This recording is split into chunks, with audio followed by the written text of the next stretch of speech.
રામ રામ ને જય માતાજી ડાયરાને હવે ગુરુકુળમાં જવાના છે રામપરા બના રહેજો બ્લોગમાં જો ગાય આપણે રામપરા જવા નીકળી ગયા છીએ આજે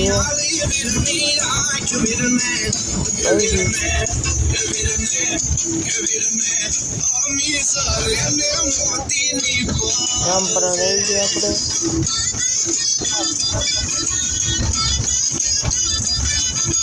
તો રામપરાનો બોર્ડ આવી ગયો રામપરા પૂગી ગયા છે જુઓ તમે આ મંદિર છે હોટલમાં બેઠા છે રામપરા નીકળી ગયા છે સતાધાર જાય છે અને આ તો કઈ બ્લોગ બનાવવાની છે જુઓ તમે જો ગાઈસ આપણે સતાધાર નીકળી ગયા છે ત્યાં તો કઈ બ્લોગ બનાવવા નહીં દે એટલે નેક્સ્ટ બ્લોગ